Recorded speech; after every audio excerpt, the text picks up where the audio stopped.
Vous êtes nombreux à nous poser un certain nombre de questions relatives bien sûr au bilan, mais également à la campagne des différents candidats qui briguent la magistrature au sujet de l'élection de la présidence de la Fédération gabonaise de football. Nous y sommes, vous êtes bien sur les As du foot, spéciale élection FEGA Foot. Mesdames, Messieurs, bonsoir à tous, soyez les bienvenus sur les antennes de Télé Africa. Nous sommes avec vous tous les lundis lorsqu'il est 21h. 21h, nous y sommes. On reçoit ce soir le porte-parole du candidat Jérôme Efonzolo.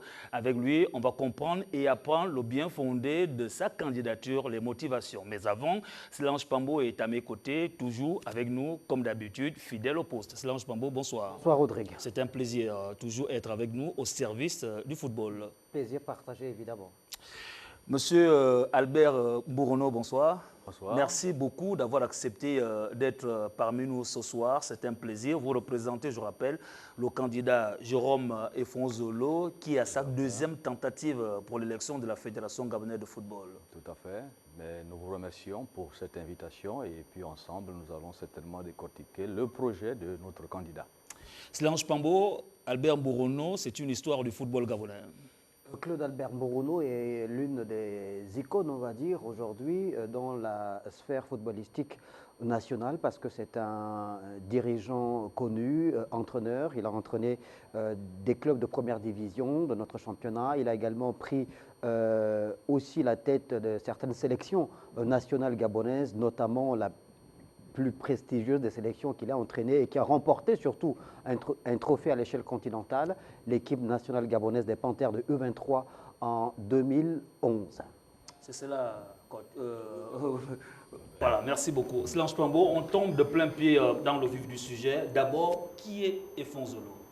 Jérôme Efonzolo, pour ceux qui ne le connaissent pas, est né le 21 septembre 1974 à Bikondom. C'est dans la province du Wollentem au nord du Gabon. Il est de nationalité belgo-gabonaise. Il est marié. On va résumer son parcours professionnel et les différentes fonctions qu'il a occupées au sein de la Confédération africaine de football, mais aussi au sein de la Fédération internationale de football, association. Sur le plan professionnel, notez que jusqu'aujourd'hui, il est directeur général adjoint de l'Office national du développement du sport et de la culture. Entre 2015 et 2017, il a occupé les fonctions de conseiller en charge des fédérations sportives, du ministre de la Jeunesse et des Sports et des Loisirs du Gabon. En 2017, il a été conseiller administratif du ministre du Travail, de l'Emploi, de la formation technique et professionnelle et de l'insertion des jeunes. Il a également été conseiller chargé du suivi national de l'emploi du ministre du Travail, de l'Emploi et de la formation professionnelle en 2017. Alors, en ce qui concerne son parcours au sein de la CAF et de la FIFA, il a donc été arbitre international FIFA en Europe de 2008 en 2014, donc en Belgique. Il a été premier arbitre africain, donc Afrique subsaharienne, en première division en Belgique, inspecteur élite des arbitres FIFA et CAF et des instructeurs. Donc il a un pedigree un peu long comme le bras. Là, on a pris l'essentiel. Voilà.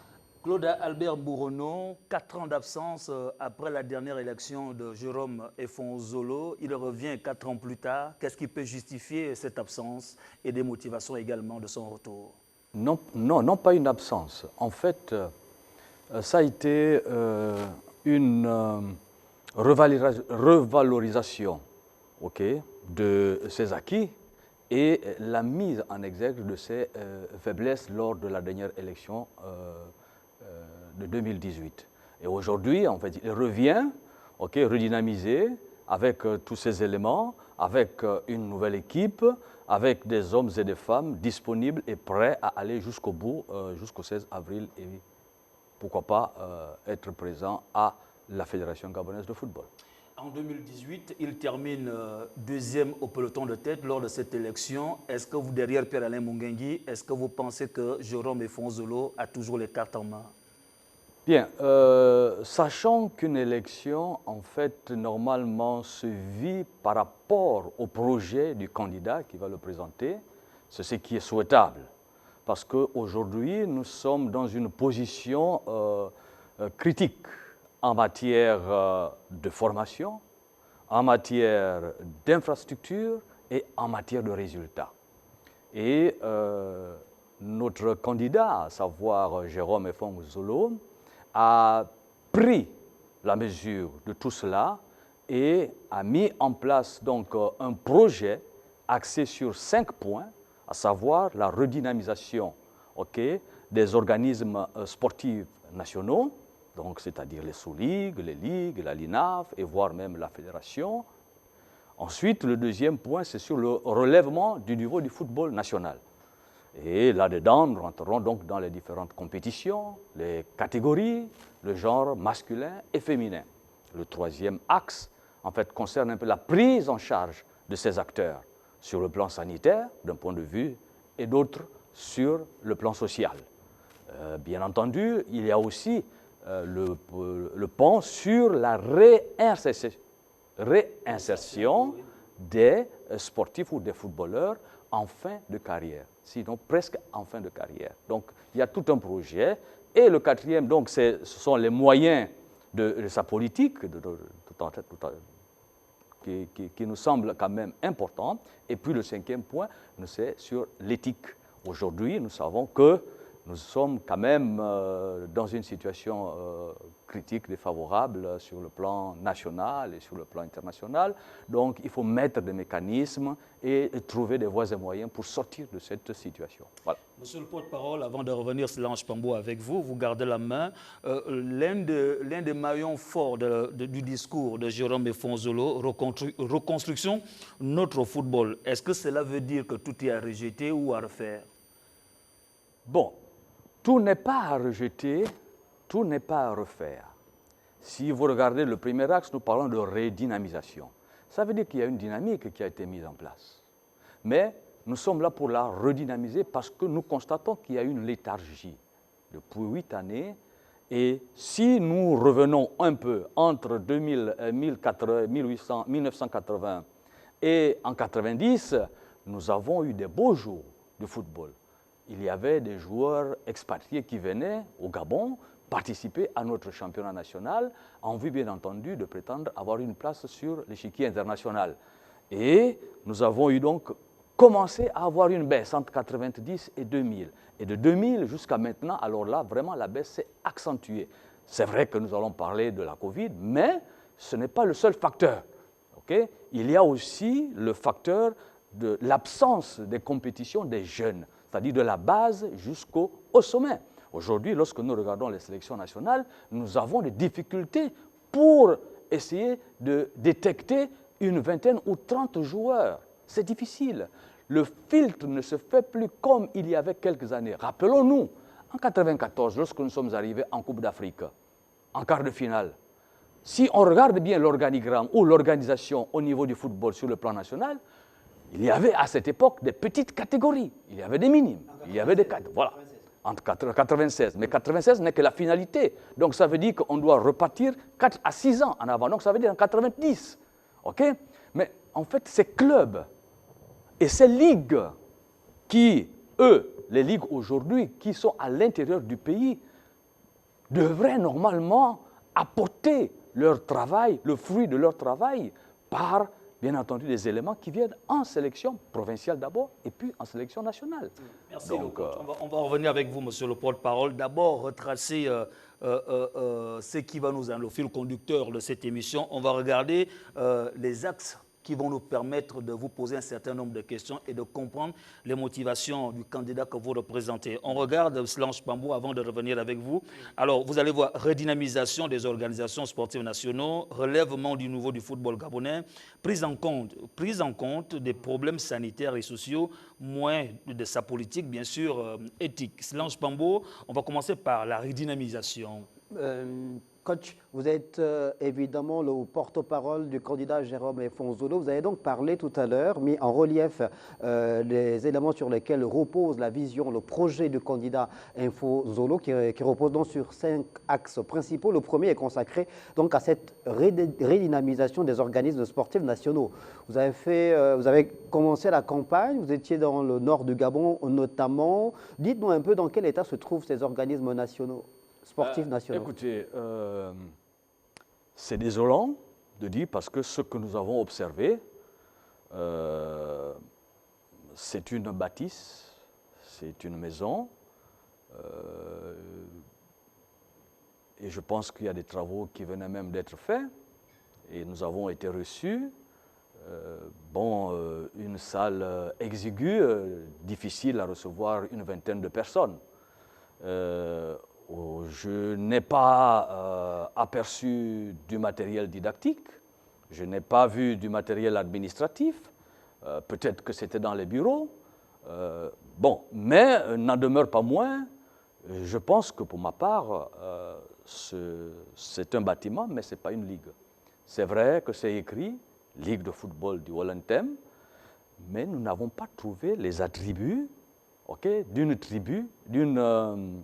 ligue qui est efficace et qui est fonctionnelle depuis Berlulette. Dans le bilan de l'équipe sortante, du COMEX sortant de la Fédération gabonaise de football, oui, il est fait mention de l'acquisition des sièges par les ligues. Les équipes précédentes n'en avaient pas, parce que la FEGAFOOT n'avait pas pensé à doter ces fédérations-là, ces ligues-là, des sièges. Là, aujourd'hui, les ligues ont quand même des sièges. Est-ce que vous estimez que c'est un bon qualitatif ou ce n'est pas aussi important? Écoutez, une administration qui se veut sérieuse et qui se veut respectable doit avoir un siège. Et nous avons trouvé. Nous avons trouvé un siège, puisqu'il y a l'édifice qui est bien inscrit dessus, siège, donc Ligue de football du Wellington. Mais un siège, ce n'est pas un bâtiment. Un siège, c'est tout un ensemble. D'accord? Et dans cet ensemble, on ne peut pas juste avoir deux pièces.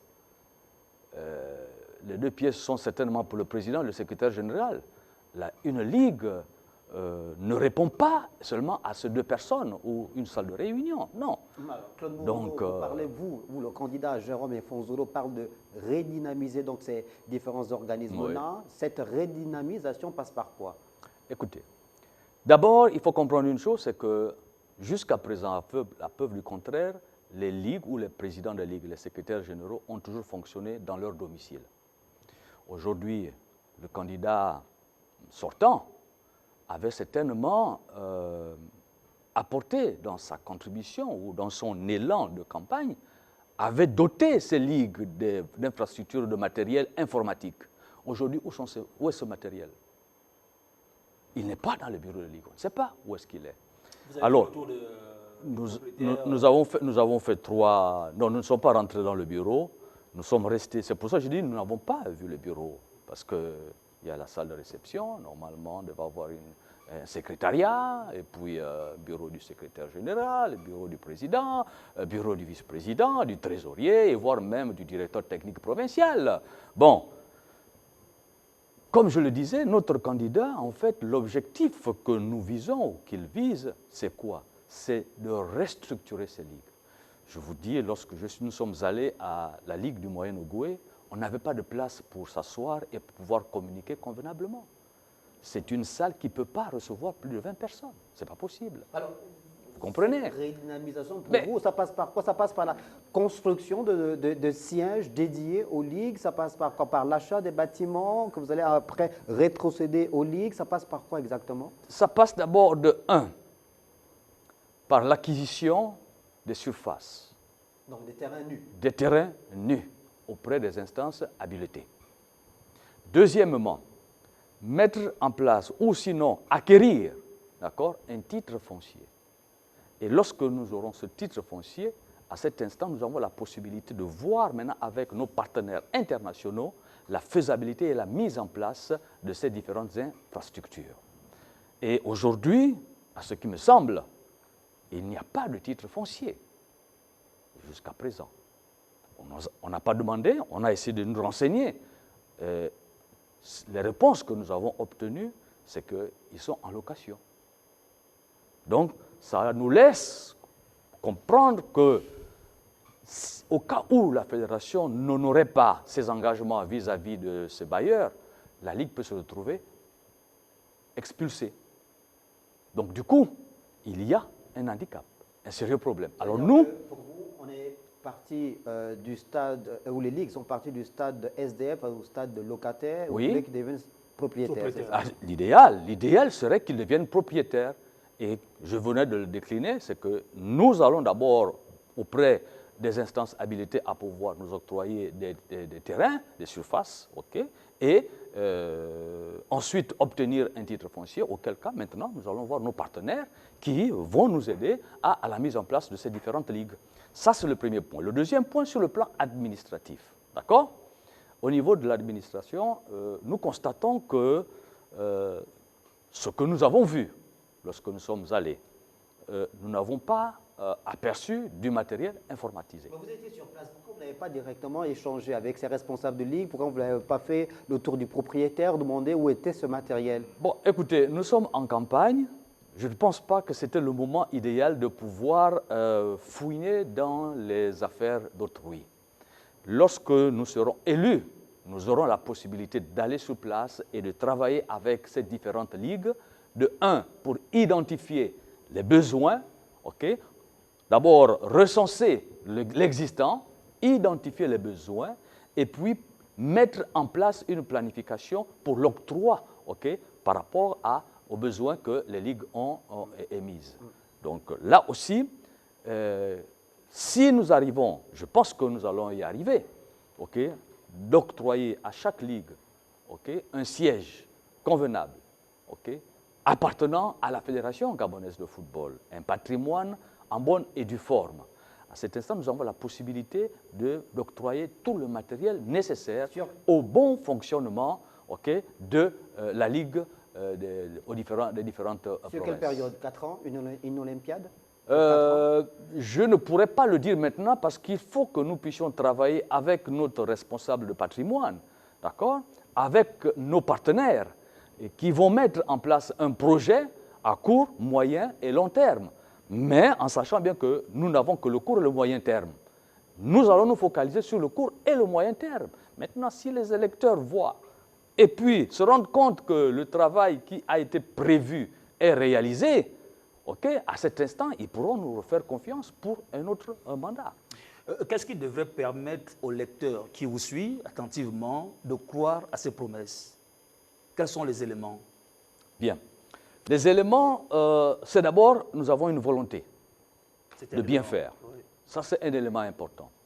Deuxième élément, c'est que nous sommes décidés et il y a un engagement à pouvoir faire mieux.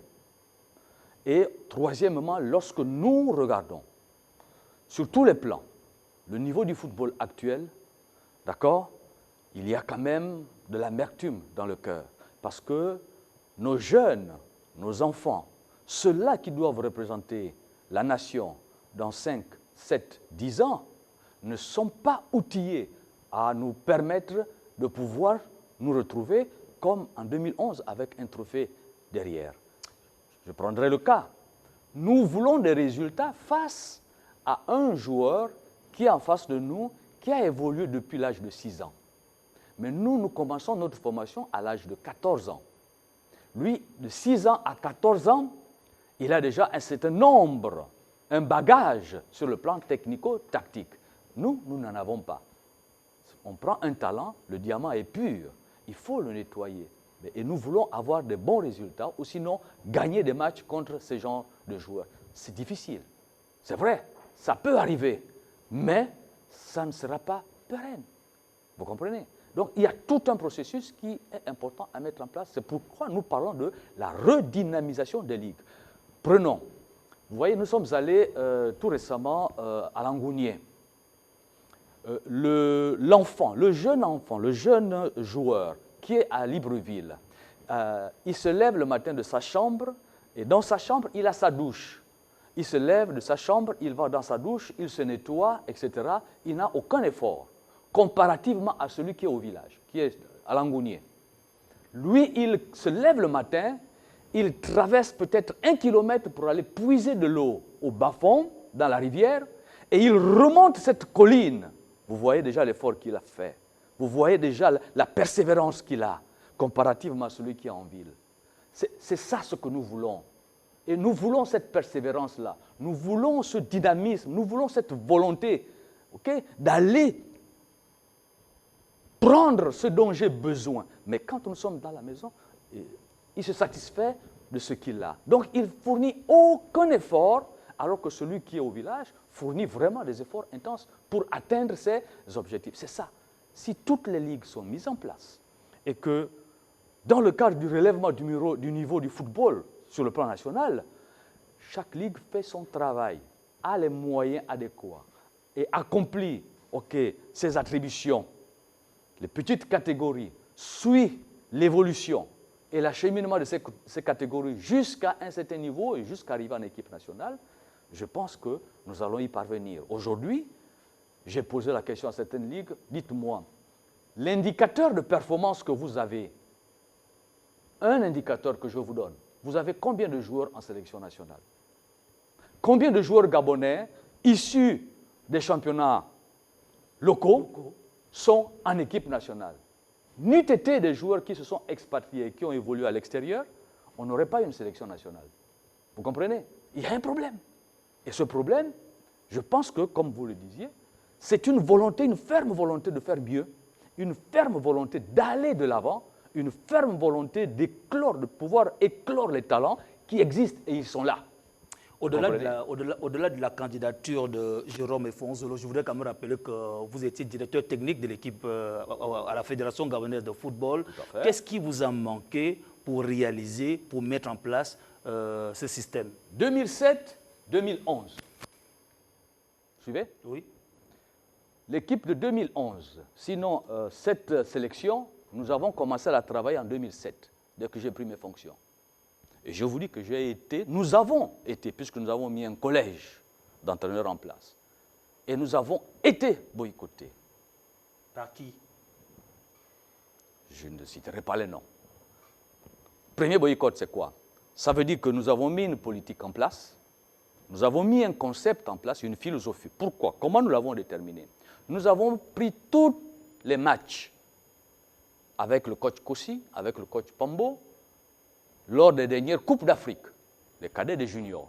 Nous les avons visionnés. Et tout en visionnant, avec le collège d'entraîneurs, il en est sorti 2 points faibles. Le manque d'agressivité sur le ballon et l'absence du mental sur le joueur. Et qu'est-ce que nous avons mis en place? Nous avons mis en place un concept. Et nous avons mis en place des exercices adaptés. Et c'est ce que nous avons commencé à mettre. Si vous vous rappelez, nous avons joué contre le Cameroun en catégorie des cadets. Match aller au Cameroun, le match retour, on l'avait joué à Bitam. À Bitam, je crois qu'on avait gagné 1-0 et au Cameroun, on avait perdu 2-0. Et c'est à partir de là que nous avons commencé à mettre ce principe en place. Et nous avons établi des antennes à l'intérieur de chaque ligue. Je pense que le ministre, à l'époque, nous avait donné des moyens pour que nous puissions aller installer ces différentes antennes. Et ces antennes faisaient le travail à l'intérieur des ligues et à l'intérieur des ligues départementales. Et chaque fois qu'ils constataient qu'il y avait un talent qui était là, probant, ils nous appelaient pour dire qu'ici, nous avons un talent. Et nous avions un tableau où nous enregistrions tout à l'intérieur et on savait que dans telle province, il y avait tant de joueurs qu'on devait rappeler. Mais ce qui se passait, c'est que tous ces déplacements, c'était nous-mêmes qui prenions en charge ces déplacements. Et lorsque même les joueurs, certains joueurs venaient... Oui, la direction technique. Okay. Et lorsque les joueurs venaient même à l'intérieur, lorsqu'on programmait des regroupements, c'était les joueurs eux-mêmes qui payaient, qui prenaient en charge. Donc, en fait, les antennes de l'intérieur du pays prenaient en charge 2 ou 3 joueurs, ils les envoyaient, et arrivaient ici, bon, il y avait un remboursement qui était effectué, et donc ils repartaient. Et c'est comme ça que nous avons travaillé. Mais la DTN est placée sous la double tutelle du ministère des Sports et de la Fédération gabonaise de football. Oui. On attend de l'État, du gouvernement, du ministère des Sports un appui conséquent justement pour faire en sorte que le travail de la DTN soit plus efficient. Oui, d'accord. Mais le ministère met à la disposition de la Fédération un agent, un technicien. Et pas des moyens? Écoutez, le ministère ou le gouvernement met déjà assez de moyens, dans le cadre du football. Oui. Nous le savons. Dans le cadre de l'accompagnement des équipes nationales. Tout à fait. Bon, pour ce qui est de la DTN. Mais de la DTN, ça rentre dans le cadre de la Fédération gabonaise de football. Parce que la DTN, c'est l'organe technique d'une fédération. comme le secrétaire général qui est l'organe administratif. Voilà. Si la DTN, vous ne la dotez pas des moyens, mais elle peut produire tous les programmes, les meilleurs programmes que cela soit, si vous ne leur dotez pas de moyens, elle ne peut rien faire. Quel type de moyens? Mais quand nous parlons des moyens humains et des moyens financiers, quand je parle des moyens humains, vous savez, rappelez-vous, je ne sais pas, lorsque nous étions à la fédération derrière l'ancienne Sobraga, le bâtiment qui était là, j'avais dit un jour au secrétaire général, j'ai dit, secrétaire général, vous savez, la direction technique nationale, ce bâtiment-là est insuffisant pour une direction technique nationale qui se veut efficace pour apporter performante, voilà, pour apporter des résultats à cette fédération. Il m'a regardé d'un air étonné. J'ai dit si, il y a le développement, il y a la technique, il y a l'arbitrage, il y a le féminin, il y a la formation, il y a la recherche. Écoutez, si nous partons un peu dans le cadre du relèvement du niveau du championnat ou des résultats du championnat, d'accord? Quand nous regardons nos équipes en première division, est-ce que vous avez déjà identifié, je suis sûr que vous avez identifié les problèmes inhérents sur le plan tactique?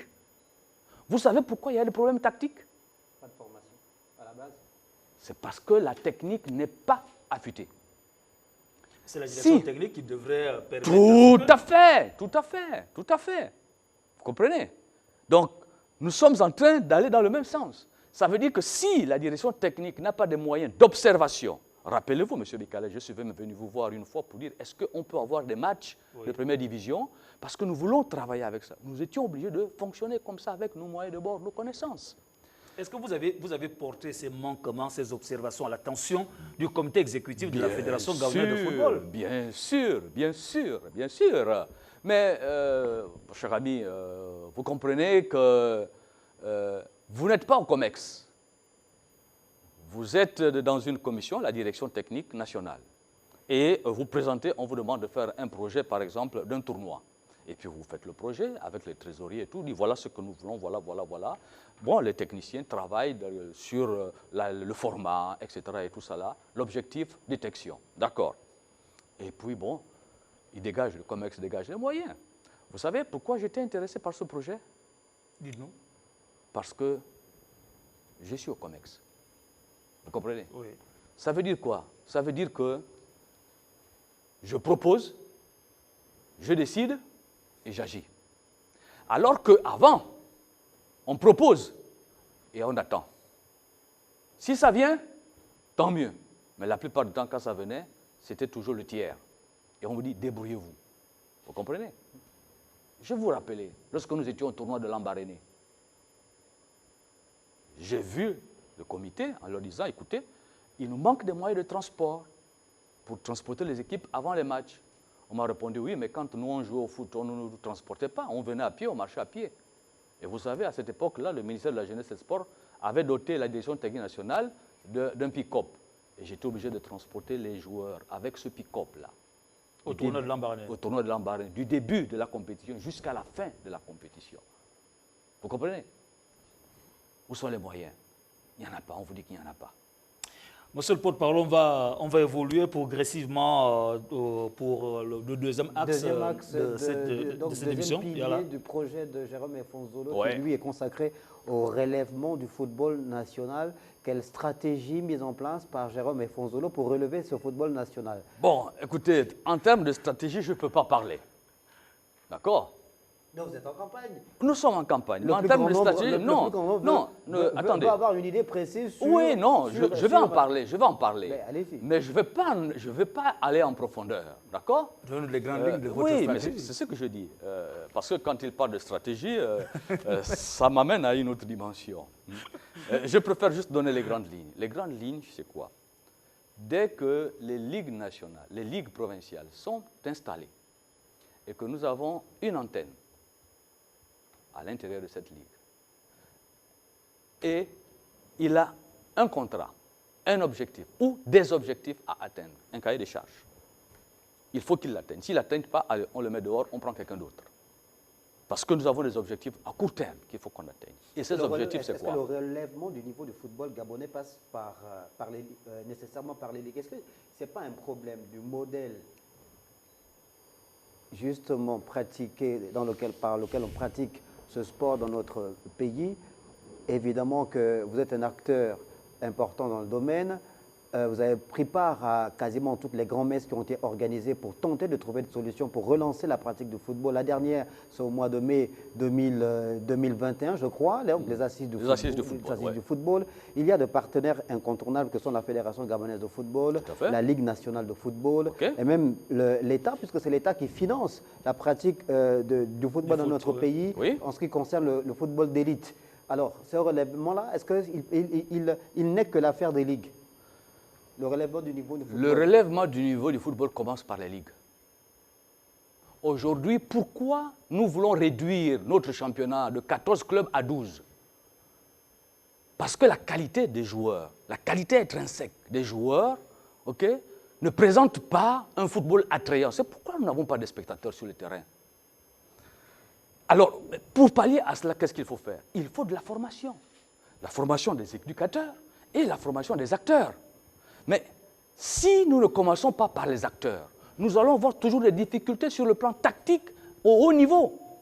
Vous comprenez? Alors, si les ligues sont mises en place et que le travail technico-tactique est évident au niveau des ligues, imaginons un seul instant que chaque ligue a des enfants de 10 ans. 3 clubs seulement, de 20 joueurs, ça nous fait 60. 60 fois 9 clubs. Ça nous fait presque 540 enfants. Dans 540 enfants, nous avons la possibilité de trouver 20 joueurs extraordinaires pour la sélection nationale des moins de 10 ans. Vous comprenez? Ça, c'est déjà un. Mais quand nous prenons la LINAF, nous prenons les clubs, les joueurs qui sont en première division, vous pensez que c'est avec eux que nous allons faire l'élite? Ça, c'est une génération déjà perdue. Il est important. Pourquoi? Parce que la philosophie qu'on veut mettre en place, on ne peut pas la mettre avec des joueurs qui ont déjà 17 ans parce qu'ils ont déjà un autre concept. Ils ont déjà une autre idée du football. Et en fait, sur le potentiel inné n'existe pas. Vous savez comment est-ce qu'un footballeur vient jouer à un poste, soit parce qu'il a vu quelqu'un jouer à la télé, il dit « je veux devenir comme lui ». Il est avant-centre, il marque des buts, ok, il est... une star, je veux devenir comme une star, donc je veux jouer avant-centre. A-t-il le potentiel d'être avant-centre? Le profil? Tout à fait. Donc vous comprenez, parce qu'il y a le potentiel inné et il y a le potentiel acquis. Mais nous allons nous baser sur le potentiel inné. C'est ce potentiel qui fait la différence. C'est ce potentiel qui permet que le joueur évolue avec le cœur. Ça, c'est au niveau du joueur, monsieur le porte-parole. Parlons un peu de l'arbitrage. On constate également de l'absence de l'arbitrage à nos compétitions sur le plan international. Oui. Comment vous allez procéder à l'amélioration, à ce qu'aujourd'hui, l'arbitrage connaisse un autre essor? Mais comme je le dirais, je veux toujours le dire, il faut qu'on parte de la base vers le sommet. C'est-à-dire, il faut que nous ayons des centres où des responsables techniques dans les différentes ligues pour détecter les arbitres. On ne devient pas arbitre parce qu'il faut le devenir. Il y a quelque chose qui est en la personne qui fait en sorte qu'il devienne arbitre. Vous comprenez? Vous êtes là, vous avez des qualités innées qui vous ont permis d'être là.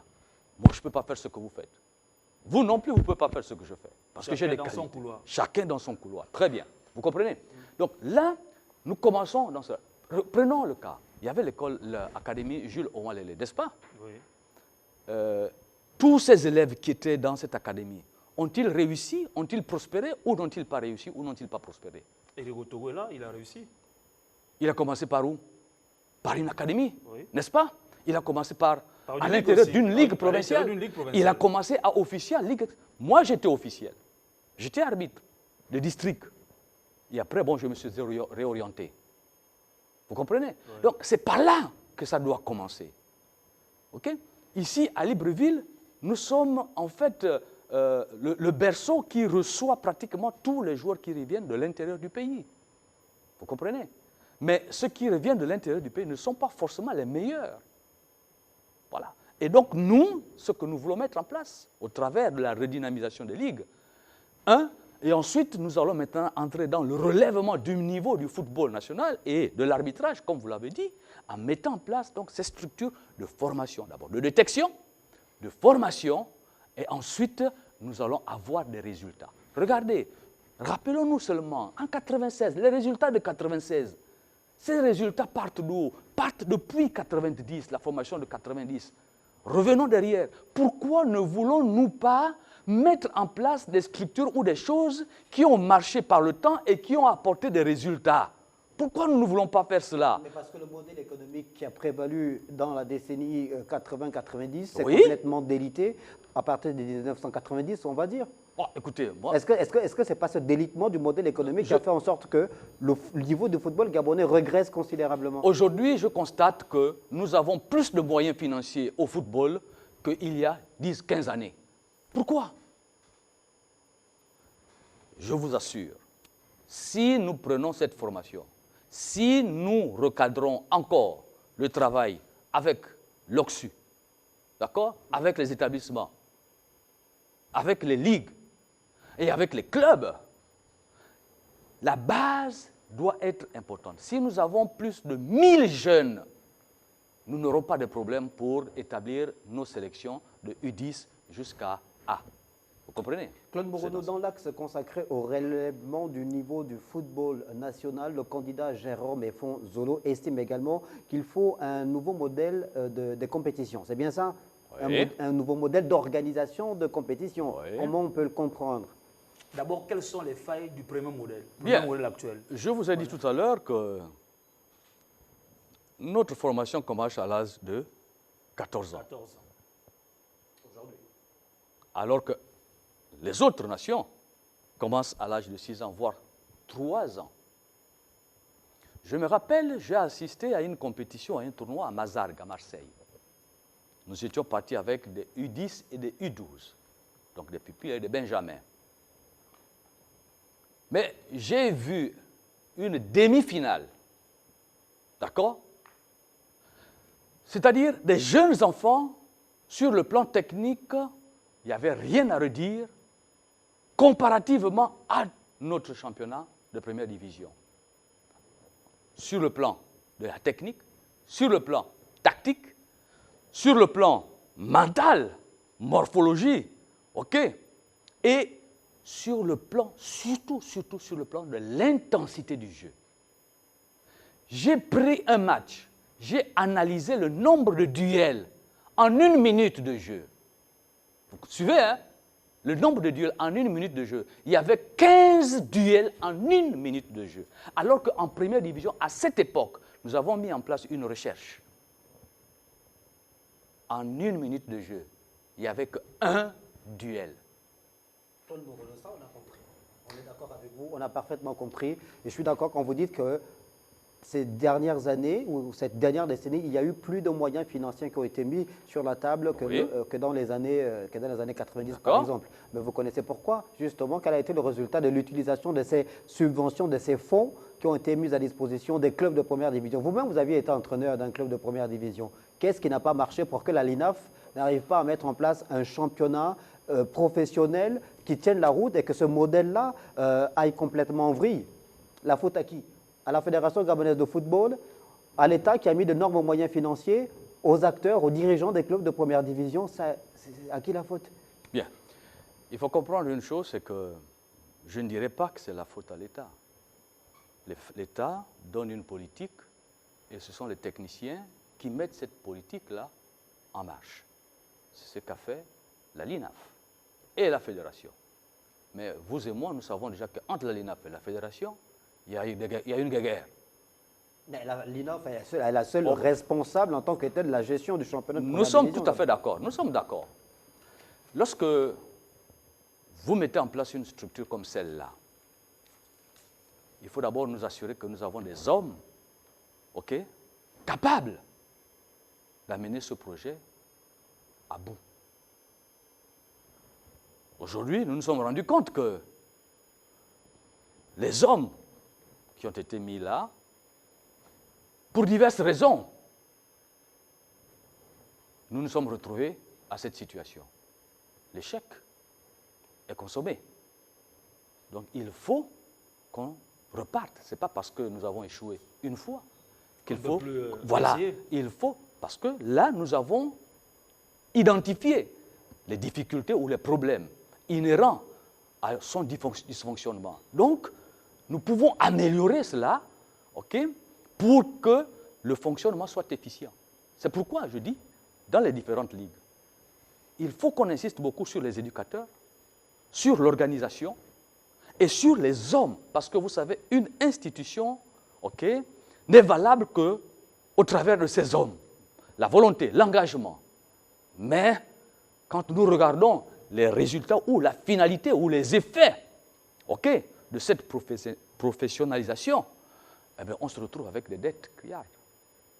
Monsieur le porte-parole, on va poursuivre pour le troisième axe, Solange Pambo, de cette émission, bien sûr, pour le compte du candidat que vous représentez, Jérôme Efonzolo. Oui. Nous allons parler du meilleur, bien sûr, prise en compte des problèmes des acteurs. Alors, quand on essaie de regarder aujourd'hui les difficultés rencontrées par ces acteurs-là, la rémunération, comment le candidat compte gérer cette situation à tous les niveaux dans chaque secteur? Bien. Moi, je ne parlais pas de rémunération. La rémunération n'est que la conséquence du travail que l'on fait. La création des richesses. Voilà. Bon, peut-être pas la création de richesses, mais vous regardez dans notre projet, nous parlons de la prise en compte sanitaire. Un joueur malade, un joueur blessé, un joueur qui a des problèmes sociaux ou familiaux ne pourra pas donner le meilleur de son rendement sur un terrain de foot, même s'il gagne des millions. Vous comprenez? Là, vous êtes sur l'aspect sanitaire. Là, nous sommes sur l'aspect sanitaire, voilà. Ouais. Donc, aujourd'hui, il a été démontré, ou j'ai observé, que lorsqu'un joueur se blesse, d'accord, il est pris en compte à 50%. Quand je dis en compte à 50%, ça veut dire qu'on le laisse de côté. Si ce joueur ne se débrouille pas pour se rapprocher du club afin qu'il soit pris en compte, le club ne fait pratiquement pas rien. Mais, il y a d'autres clubs qui le font. Je ne dis pas que ce sont tous les clubs. Hein. Il y a d'autres clubs qui le font. Vous comprenez? Et ce qui fait qu'aujourd'hui, nous avons aussi perdu des talents par rapport à ce facteur-là. Vous comprenez? Monsieur le porte-parole, oui. Comment le candidat FON va-t-il faire? On regarde aujourd'hui la grève qui est la grève initiée par les footballeurs de première division, les arbitres qui réclament les meilleures conditions en termes de salaire, les joueurs, les entraîneurs et bien d'autres. Comment le candidat FON va-t-il faire pour essayer de satisfaire d'une manière salariale de ces différents acteurs? Bien. D'abord, premièrement, ces problèmes ont déjà été identifiés. OK? Et dès que ces problèmes sont identifiés, nous allons trouver des sources de financement. Voilà, des sources de financement. Comment? Qui vont nous permettre, bon, il y a nos partenaires qui sont là, il y a des personnes de bonne volonté aussi qui veulent nous accompagner. Bon, ils attendent simplement que nous puissions avoir les clés, bien entendu, de la fédération, pour que, ensemble, nous nous asseyons et puis nous essayons de trouver les voies et moyens. Est-ce que vous, en tant que spécialiste, en tant qu'encadreur, est-ce que vous vous arrimez à ces recommandations qui ont été produites lors des assises? Cet aspect lié au financement, à la richesse, à la création des richesses, oui. À la prise en compte des footballeurs sur, le plan salarial, tout ça, ça a été arrêté. Est-ce que vous vous arrimez à ces recommandations-là? Ce sont des bonnes résolutions. Mais notre problème ne réside pas là. Notre problème réside sur l'applicabilité de ces textes et de ces différentes commissions. C'est là où réside notre problème. Est-ce que ça veut dire que si Jérôme Efonzolo est élu, vous allez appliquer ces recommandations? Ah oui, ça rentre dans le cadre de la bonne gouvernance. Il est nécessaire, formel, que les cahiers de charges qui vont être mis en place, le club qui ne remplit pas le cahier de charges, exigé par la fédération ou par la LINAF, d'accord?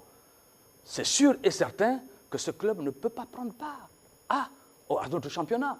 Parce que c'est ça, si on accepte, ce qui va se passer, c'est que les autres aussi, ils vont trouver un moyen où ils ne seront pas à règle pour dire, écoute, vous avez fait une fleur à l'autre, faites-en aussi à nous. Vous comprenez? Il faut une rigueur. Et notre candidat est rigoureux, très discret, pas bavard, mais pragmatique. Et vous êtes d'accord donc pour la mise en place de ce gendarme financier qui serait là pour faire la lumière sur l'utilisation des deniers qui seront mis à la disposition des acteurs de football pour éviter justement ces nombreuses prévarications qu'on a constatées depuis qu'on a essayé de mettre en place un championnat professionnel de football au Gabon? Oui, bien sûr. Vous comprenez que... Et le gendarme financier, il sera, excusez-moi, il sera placé sous la tutelle de la FEGAFOOT ou ce sera un organe indépendant? Non, c'est-à-dire que nous allons voir avec la volonté gouvernementale, parce que n'oublions pas que c'est le gouvernement qui est derrière cela, qui mettra les moyens en place et qui met les moyens, mais aussi les moyens de contrôle. Donc le gouvernement va continuer indéfiniment à mettre non, non, non, non, non. Il y a un chronogramme qui a été mis en place. C'est à nous maintenant, à la fin, à la sortie de ce chronogramme, de voir quelles sont les modalités, parce que là, dès que nous prenons les rênes de la Fédération gabonaise de football, nous allons déjà déclencher notre processus, nos stratégies pour mettre en place, d'accord, d'une part, le travail avec nos partenaires, qui est le quatrième axe, et d'autre part, la bonne gouvernance. Dans la bonne gouvernance, en fait, c'est le fait de déclarer ce que nous recevons de la part de nos partenaires. Ne pas les occulter. Parce que vous savez, lorsque vous occultez et qu'on vous voit avec une limousine, par exemple, tout de suite, on en déduit que vous avez pris de l'argent et que vous avez acheté votre limousine. Sans oublier peut-être que vous avez une affaire. Oui. Vous comprenez? Tout de suite, on va vous le déclarer. Mais si vous dites, vous proclamez, là, dans la bonne gouvernance, vous communiquez en disant, voilà, la FIFA nous a donné tant, la CAF nous a donné tant, tel partenaire nous a donné tant, ainsi de suite, ainsi de suite. C'est très clair, il n'y a pas d'ambiguïté. Je suis sûr que les gens comprendront et seront avec nous pour trouver les mécanismes afin de pallier à ces différents problèmes qui vont se présenter. Monsieur le porte-parole, comment vous allez faire, parlons de la reconversion des footballeurs en fin de carrière, comment vous allez faire pour le réinsérer, dans la vie active, pourquoi pas ancien athlète souvent abandonné? D'accord. Comment il va-t-il faire le candidat? Ça, c'est un problème très épineux. Notre candidat a mis en place, ou a travaillé, d'accord, avec un organisme. Et cet organisme a des mécanismes qui vont nous permettre, d'une part, parce que n'oublions pas que le nouveau processus au sortir du championnat de professionnalisation, voilà, de la professionnalisation, n'oublions pas qu'il y a une part qui va revenir pour la retraite, pour la CNSS, etc., et tout ça, pour que le joueur soit assuré convenablement, à la CNAM-GS aussi et tout ça. Donc, il y a tout un mécanisme qui va être mis en place pour que ces joueurs bénéficient d'une part de ces rentes par rapport aux périodes où il était actif. Mais pendant la période où il est actif, nous lui proposons aussi, selon bien entendu les critères qu'il présente, nous allons lui proposer une formation avec, bien entendu, il y a l'association des entraîneurs qui est là, il y a l'association des footballeurs professionnels qui est là, il y a l'association des footballeurs amateurs qui est là aussi. Donc, nous allons travailler avec eux pour voir quelle est la mutualisation que nous allons mettre en place pendant qu'il est en activité et il met de côté, il épargne de côté pour ces périodes d'inactivité, d'une part. Et deuxièmement, nous allons mettre en place une formation continue en dehors, même pendant son cursus professionnel en matière de football, il a la possibilité soit d'entrer dans la formation comme entraîneur, comme arbitre, comme administrateur, pourquoi pas comme médecin, comme psychologue, et il y a tout un mécanisme qui est mis en place pour que ce joueur puisse bénéficier de cette formation, en dehors bien entendu de ses heures de match ou de cours, pour que plus tard, dès qu'il achève sa carrière, dans 2 ou 3 ans, il puisse avoir une autre activité lucrative pour compenser, bien entendu, peut-être pas en totalité, d'accord, mais au moins compenser la moitié de ce qu'il a gagné ou il gagnait. Comment comptez-vous travailler? Comment le candidat, bien sûr, compte travailler avec la Ligue nationale de football? Écoutez, la Ligue nationale de football, c'est un démembrement de la fédération. Et je pense que les textes disent que le président de la LINAF est le 3e vice-président. Donc, il est de facto dans le COMEX.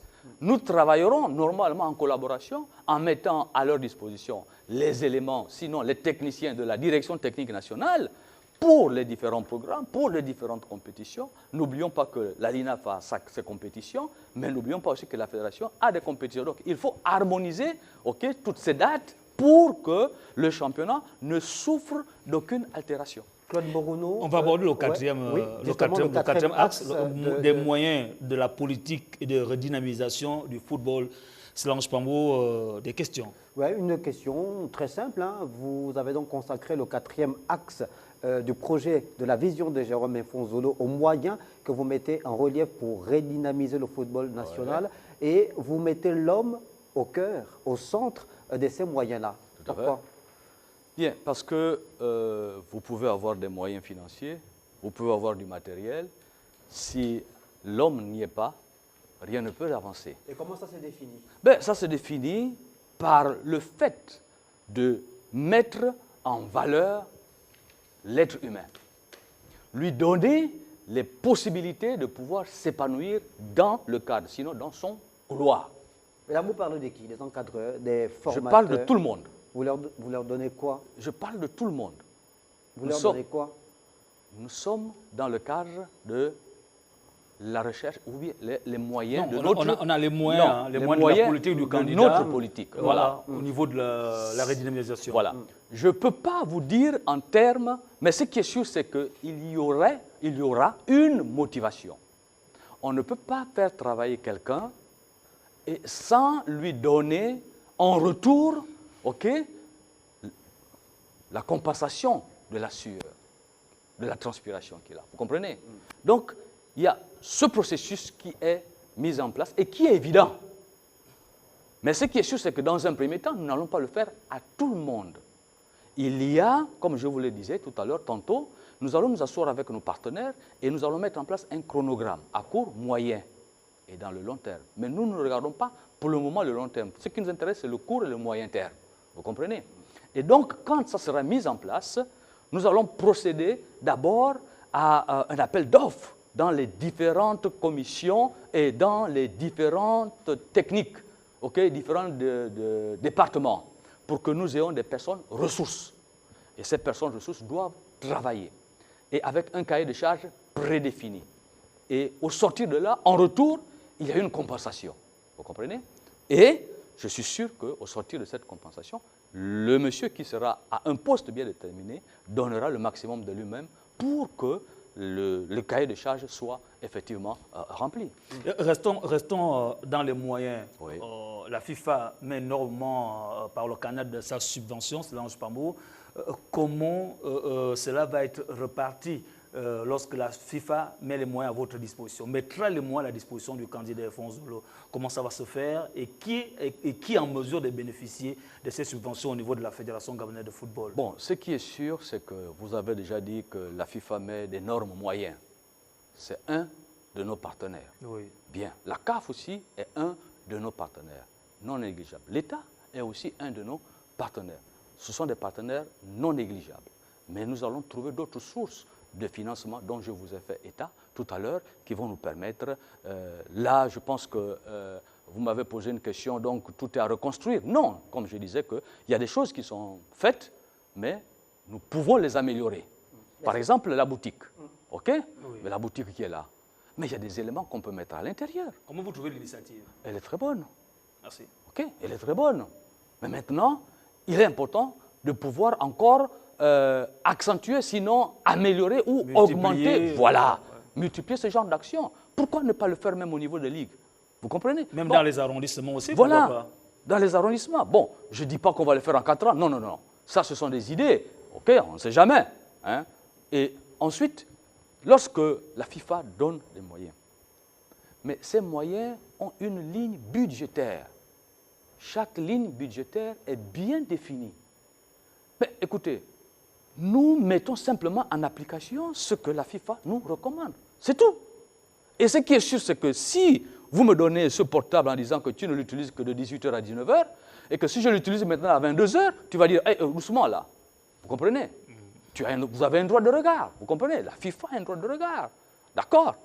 Mais nous allons strictement, c'est pour ça que nous parlons de la bonne gouvernance, strictement nous référer à nos partenaires pour que, d'une part, nous ne soyons pas en conflit et d'autre part, nous devons créer un climat de confiance. Silence Pangou, on va aborder le dernier point de cette émission en rapport avec l'éthique. D'abord, avant d'arriver sur l'éthique, comment comptez-vous également gérer l'équipe nationale? Comment vous allez vous entretenir la collaboration avec le sélectionneur national? C'est un pan très important du projet de votre candidat. Tout à fait, oui. Bien. Vous savez bien que l'équipe A ou la sélection nationale A, c'est la vitrine d'un pays, d'un État, et cher au président de la République. Vu déjà les énormes moyens dont l'État met en place. Et le sélectionneur qui est en place en ce moment a un contrat. Son contrat ira jusqu'à son terme.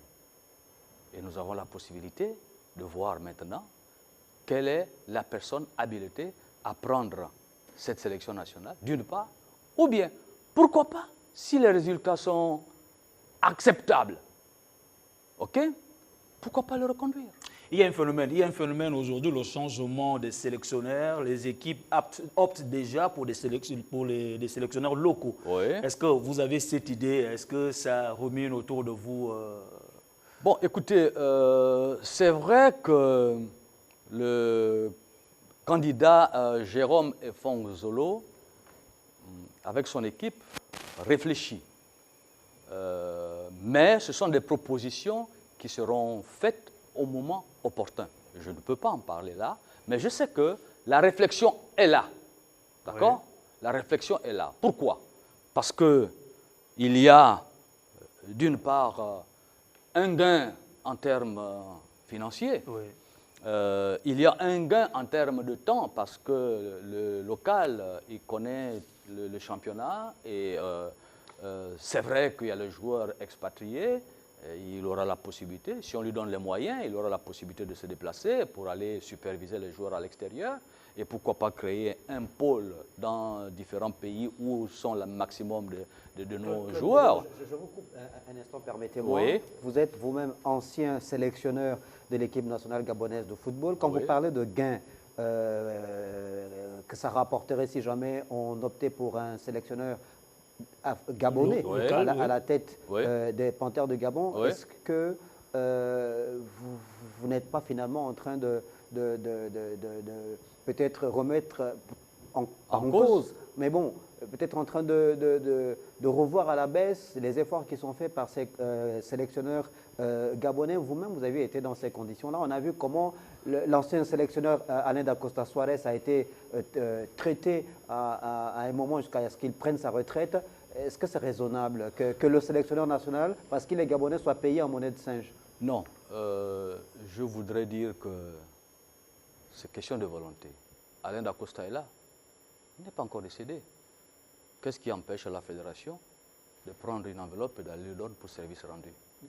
Vous comprenez? Mais il a quand même bénéficié de fonds Covid. Il y a des anciens entraîneurs, les anciens, même également les anciens présidents de fédération. Ce n'est pas suffisant pour ce qu'il a fait. Non, mais d'abord reconnaître que ça a été fait. C'était pas l'objet de ma question. Ma question, c'est est-ce que les sélectionneurs gabonais qui sont à la tête des Panthères de Gabon doivent être payés en monnaie de singe, comparativement à ceux qui viendraient de l'extérieur? Si nous regardons le contexte général,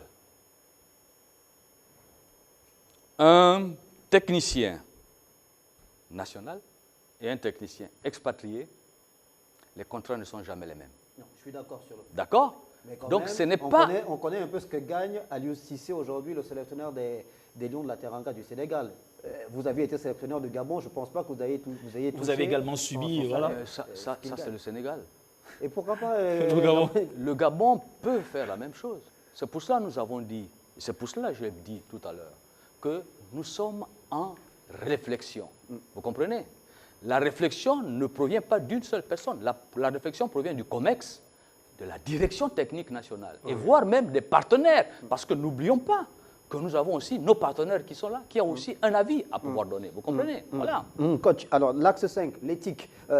Est-ce que quelle sera la ligne de démarcation claire hein, à tracer entre la politique, les politiques et la FEGAFOOT si Jérôme Efonzolo est élu président de la Fédération gabonaise de football? Bon, ce qui est sûr, c'est qu'il y a déjà la bonne gouvernance qui entre en ligne de compte. Oui. La discipline et la rigueur. Vous comprenez? L'intrusion des politiques. Vous avez bien compris ma question. Vous sais. savez de quoi je parle. C'est ce que je suis en train de parler. Nous sommes des techniciens. D'accord? Nous nous appuyons sur la réglementation, sur les statuts, sur ce qui a été mis en place. Vous comprenez? Et lorsque nous rentrons dans ce domaine et que l'éthique qui est prônée ne respecte plus à nos valeurs, alors nous pensons que nous pouvons mettre un terme à notre contrat. Très bien, vous parlez de la conservation des valeurs. Ça fait Voilà. partie justement de votre 5e axe, cette conservation des valeurs. Certains de vos adversaires à cette élection disent qu'il faut par exemple mettre en place un code d'éthique ou de bonne conduite, une charte du footballeur international. Qu'en pensez-vous? Écoutez, je vous ai dit tout à l'heure que nous avons des bons textes, nous avons des bons règlements, Oui. mais le problème c'est l'applicabilité. Mais maintenant, il faut trouver une personne, ressource, pour pouvoir se référer à ce document et à être discipliné et rigoureux. C'est tout. Je suis sûr que dès que nous y arrivons, le contexte actuel par rapport à l'information, à l'actualité, d'accord? Ce qui est sûr, c'est que nous allons mettre des mécanismes en place. OK? Parce qu'aujourd'hui, la confiance est altérée entre parents et FEGAFOOT. Quand je dis FEGAFOOT, je dis les instances qui animent le football sur le plan national. Alors, ce sont des mécanismes que nous voulons mettre en place. Et ces mécanismes mis en place vont permettre d'une part aux parents de se réapproprier cette confiance et mettre à la disposition de la fédération leurs enfants pour que nous puissions ensemble travailler avec nos partenaires, à savoir les sous-ligues, les ligues, la FIFA, la CAF et l'État pour rehausser le niveau du football sur le plan national. Monsieur le porte-parole, le représentant de Fonzolo, nous sommes arrivés au terme de cette émission. Vous allez regarder cette caméra, parler avec les 35 délégués qui sont appelés à élire le nouveau président de la Fédération gabonaise de football. Peut-être sur ce qui n'a pas été dit sur ce plateau que vous souhaitez rajouter en termes de mots de la fin. Je dirais seulement que tous les acteurs du football sur le plan national et tous ceux-là même qui ne sont pas des footballeurs connaissent et savent que nous avons des problèmes et nous avons des difficultés. Et il nous faut relever le niveau de ce football. Mais pour cela, nous comptons sur les délégués. Nous attirons leur attention pour que demain, on ne se retrouve plus au même endroit en train de se dire si on y avait pensé. Pensons maintenant. Qu'est-ce que nous voulons de notre football demain? Qu'est-ce que nous voulons faire de nos enfants demain? Qu'est-ce que nous voulons faire de notre sélection nationale demain? Parce qu'aujourd'hui, n'oublions pas que nous sommes à une fin de cycle de nos joueurs qui sont à l'extérieur. Il faut renouveler. Et nous n'avons pas. Ça fait 2 ans, voire même 4 ans, que l'équipe A' n'a pas pu aller en compétition. Donc il y a toute une génération qui a été perdue. Ne permettons pas à ce que la nouvelle génération soit perdue, mais permettons à ce que nous puissions la rattraper. Nous nous connaissons tous ici. Nous savons les électeurs. Nous connaissons les difficultés et les problèmes. Mais nous comptons seulement sur vous parce que nous savons que vous allez faire le bon choix. Claude Albert Mbourono, représentant sinon porte-parole du candidat Efonzolo, était parmi nous ce soir pour évoquer les différents projets qu'Efonzolo compte mettre en place au cas où il venait être président à la Fédération gabonaise de football. Solange Pambo, ce fut un plaisir. Plaisir partagé, Rodrigue Bekale. Merci beaucoup à Claude Mbourono d'être passé sur les As du foot, émission spéciale consacrée donc au renouvellement du comité exécutif de la FEGAFOOT. C'est nous qui vous remercions. L'équipe éditoriale de cette émission était assurée par Berlek Lekoba, la supervision Solange Pambo, Georges Koukobok a assuré la réalisation. Merci à chacun de vous d'avoir été de nôtres. On se retrouve très prochainement avec un nouveau candidat, bien sûr. Mesdames, Messieurs, portez-vous comme un ballon de foot, toujours en mouvement.